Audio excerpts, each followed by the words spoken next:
Haryana super 100 में बच्चों का सफ़र एक साधारण सफ़र नहीं है। ये सफ़र है त्याग का, संघर्ष का, नए जुड़ाव का और खुद को पहचानने का।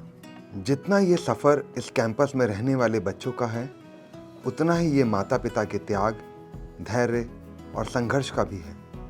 हमेशा ही पुराने संबंधों और आदतों से निकलकर नए संबंधों और नए वातावरण के साथ खुद को स्थापित करना संघर्षशील रहा है। शुरू में बच्चे को फ़ोन और घर के सुकून से दूरी सताएगी, घर के खाने और अपनों की याद आएगी और कई बार अपनी ही काबिलियत पर सवाल उठेंगे। मन में सेल्फ डाउट भी होगा, तो कभी एक सख्त अनुशासन में रहना कठिन लगेगा। कई बार बच्चे हार मानने के बहाने ढूंढेंगे, तो कई बार माता पिता भी भीतर से टूटने लगेंगे। लेकिन ये पल उनके धैर्य, विश्वास और संघर्ष की असली परीक्षा होंगे। और जब यही बच्चे संघर्ष से लड़ना सीख जाते हैं, जब वे अनुशासन, कर्मशीलता का सम्मान करना सीख जाते हैं, तब शुरू होता है एक नया परिवर्तन, एक साधारण बच्चे से असाधारण बनने की कहानी। मेरा नाम गरिमा है। मैं फतेहाबाद ज़िले से बिलोंग करती हूँ। मैं यहाँ सुपर 100 कैंपस में 12th कक्षा की छात्रा हूँ। स्टार्टिंग में आते ही तो कुछ भी अच्छा नहीं लगा था, ना ही रहने का मन कर रहा था, ना ही मन लगा था बिल्कुल भी। फिर धीरे धीरे अपने आप ऐसे फ्रेंड्स बने, फिर मन लगना स्टार्ट हुआ। धीरे धीरे पढ़ाई भी अच्छी होने लगी और जब घर जाते थे, घर से आते थे यहाँ पे, तब बिल्कुल भी मन नहीं लगता था। जो एक रात थी यहाँ पे आने से पहले की, वो तो बहुत ही पूरी रात रोती थी मैं उस टाइम कि हाँ यहाँ पे आना है वापस। मेरा नाम नीरज है। मैं सिरसा डिस्ट्रिक्ट से बिलोंग करता हूँ। हम जब यहाँ पे स्टार्टिंग में आए थे तो घर से दूर हुए तो घर की याद बहुत आती थी स्टार्टिंग के अंदर। तो धीरे धीरे स्टार्टिंग में आए जब रोई भी थे यहाँ पर आकर कि घर की याद आती थी। फिर जैसे धीरे धीरे यहाँ पे हमारे फ्रेंड्स बने तो उन्होंने हमें समझाया कि घर के बिना कोई दिक्कत नहीं है, हम तुम्हारे साथ हैं। तो जैसे टीचर्स ने मोटिवेट किया साथ साथ, और धीरे धीरे ऐसे करते करते पढ़ाई में मन लगता गया। जैसे यहाँ पे हम पढ़ने के लिए आए तो सिर्फ पढ़ाई के लिए देखें और कोई भी सराउंडिंग को लेकर बहाने ना बनाए कि हाँ ये ख़राब है वो ख़राब है, सिर्फ पढ़ाई पे ध्यान दें। नमस्कार, मेरा नाम प्रिया है। मैं करनाल ज़िले की रहने वाली हूँ। शुरू में जब हम आए थे तो हमें ये भी लगा था कि हमें यहाँ से चले जाना चाहिए, हमसे नहीं होगा ये, हम जो भी करने आए हैं हमसे नहीं होगा बिल्कुल भी। पहले तो हम रोते भी थे कि हमें यहाँ से जाना है। मम्मी पापा के भी बहुत बार बोला था मैंने कि हमने यहाँ से जाना है, हमें नहीं रहना यहाँ पे। पेरेंट्स को भी ये था, कुछ समझ नहीं आ रहा था यहाँ पे भी कि जैसे बच्चे कैसे रहेंगे, क्या होगा, हमें भी नहीं पता था। हमें भी बहुत सारी उलझनें थी मन में, बहुत डिमोटिवेट हो जाते थे हम कि ऐसे नंबर भी कम आ रहे हैं, यहाँ पे रह के क्या होगा, बिल्कुल भी नहीं मन लग रहा था। फिर बाद में हमारा सब कुछ अच्छे से होता गया।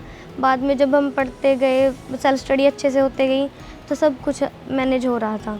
शुरू में तो हमारी जैसे हम हॉस्टल में शुरू के दिनों में आए थे, हमारी नींद भी पूरी नहीं होती थी। लेक्चर्स में भी नींद आ जाती थी हमें, ऐसा होता था बहुत बार तो। और खाना भी बहुत अच्छा नहीं लगता था, घर के खाने की याद आती थी। जैसे मम्मी बहुत अच्छी तरह से बनाती थी, साफ़ सफाई से बनाती थी, तो घर की याद आ जाती थी। हमें ना जीने के लिए खाना होता है, खाने के लिए नहीं जीना होता। इसीलिए कुछ करने के लिए कुछ खोना तो पड़ता ही है हमेशा। जो हमारे जूनियर्स आएंगे, नए बच्चे आएंगे, बस उनको यही कहना चाहूँगी कि खुद से जुड़ाव करना सीखो। अगर हम शुरुआत में खुद से जुड़ाव करना सीख जाते हैं ना, तो चीज़ें आसानी हो जाती है हमारे लिए। मेरा नाम साक्षी है। स्टार्टिंग जब आए थे ना यहाँ पे, तो यहाँ की स्टडी, यहाँ की पंक्चुअलिटी बहुत ज़्यादा, हर काम को ऐसे स्पेसिफिक चीज़ नियम दे रखे हैं और इसके अकॉर्डिंग अपने आप को ढालना है। इन सभी चीज़ में ढालने में स्टार्टिंग में बहुत एफ़र्ट्स करने पड़े। जैसे जब स्टार्टिंग में हम आए थे तो फिर सबसे जो मेन डिफ़िकल्टी थी ना, वो हमें इसमें हुई थी कि अपनी पढ़ाई पे कैसे फोकस करें। पहली बात तो मन ही नहीं लगा करता। फिर मैंने अपने आप को ये समझाया कि जब तक अगर तू पढ़ेगी नहीं तब तक तो आगे बढ़ेगी नहीं। तो इस वजह से मैंने अपने आप को कंट्रोल किया कि हाँ मैं अपनी स्टडी पे फोकस कर सकूं। तो फिर इससे थोड़ी सी अपने आप को शांति मिली कि हाँ मैं अब पढ़ सकती हूँ और मैं अच्छा पढ़ती हूँ। स्टार्टिंग में तो जैसे अब घर पे भी हुआ करते हैं ना, तो भी अगर हमें पढ़ाई करनी होती तो हमें फ़ोन या फिर इन सभी चीज़ों की ज़रूरत पड़ा करती। कोई छोटी सी डिक्शनरी का वर्ड भी आ जाता ना, उसे हम एक्सप्लोर नहीं कर पाया करते विदाउट फ़ोन के। लेकिन अब यहाँ पे आने के बाद हमने अपने आप को जैसे ढाला है ना, जिस रूटीन के अकॉर्डिंग, उस अकॉर्डिंग हम सभी क्वेश्चंस को, सभी डिक्शनरीज़ को हम खुद से एक्सप्लोर कर पाते हैं। स्टार्टिंग में और जैसे कोई था भी नहीं यहाँ पे, जैसे हम जानते हैं मम्मी पापा भी नहीं थे, या फिर किसी से बात की जाए अपनी खुल के मन से अपनी खुल के बात कर ले, ये सभी चीज़ भी नहीं थी। मतलब पूरा लॉनलीनेस हो जाया करता। लेकिन फिर भी हाँ, अपने आप को इस चीज़ को करवाने में कि हाँ, कि जहाँ पे जितने भी हैं, अगर तेरे को नहीं समझ में आ रहा तो फ़ोन से बेटर है कि किसी से पूछ ले वो चीज़। तो ऐसे ही अभी काम करते हैं हम। स्टार्टिंग में जो सुपर 100 का इन्वायरमेंट और अभी भी ये बहुत ज़्यादा फेवरेबल है। लेकिन हाँ, स्टार्टिंग में थिंकिंग अलग थी कि ये बिल्कुल जैसे जेल है, कैद करके हमें इसके अंदर बिठा के रख रखा है, ना बाहर जाने की परमिशन है और ना अपनी मर्ज़ी से ये सब कुछ करने की ज़रूरत है। लेकिन हाँ, अभी हो चुका है कि हाँ, ये हमारे लिए स्टार्टिंग से ज़रूरी थी, क्योंकि जो हमारे अंदर चंचल जोपन था ना, उसको कंट्रोल करने के लिए बहुत ज़रूरी चीज़ थी। अब हम इतना हो चुके हैं, अपने आप को कंट्रोल कर चुके हैं कि ये सभी चीज़ हमें इस चीज़ के लिए सपोर्ट करती हैं ताकि हम बहुत अच्छे से पढ़ सकें। कि मेरा नाम भारत है, मैं विकल्पा सुपर 100 से 7th बैच का स्टूडेंट हूँ और क्लास 12th अभी कंप्लीट कर चुका हूँ। मैं यहाँ के रूटीन को अपनाने में मेरे को पर्सनली बहुत दिक्कत आई थी शुरू में, क्योंकि मैं पर्सनली एक मोबाइल एडिक्टेड स्टूडेंट रह चुका हूँ 9th और 10th में। तो यहाँ पे बेसिकली जो मेन दिक्कत मुझे आई वो मोबाइल से छूटने की आई थी। नहीं, लेकिन मेरे को नींद की थोड़ी ज़्यादा दिक्कत आई थी, क्योंकि मेरे को घर पे अकेले सोने की आदत थी। लेकिन यहाँ पे क्योंकि कमरे में हम सारे बच्चे साथ ही रहते हैं, तो थोड़ा शोर, ज़रा से शोर से मेरी नींद उड़ जाती थी, तो मुझे नींद में पर्सनली बहुत दिक्कत आई थी। भारत मेरा नाम बोला गया, भारत सन ऑफ अनिल कुमार, तुम्हारे पेरेंट्स आ चुके हैं।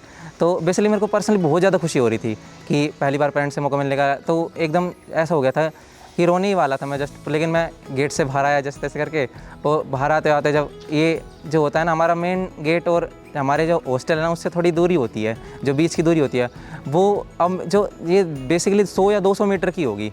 लेकिन उस टाइम मेरे को लग रही थी ये कितनी ही दूर है, कितनी मीलों दूर है। मैं जा रहा, एक एक कदम बढ़ा रहा, और वो बस। और मैं जब पेरेंट्स के पास पहुंचा तो मैंने जाते अपने पापा को गले लगाया। सबसे पहले मैं बेसिकली अपने पापा से ज़्यादा अफेक्शनेटेड हूँ, तो मैंने पापा को गले लगाया। फिर मम्मी थी, मम्मी के पैर छुए, पापा के पैर छुए। अपना भाई भी आया था, भाई से मिला।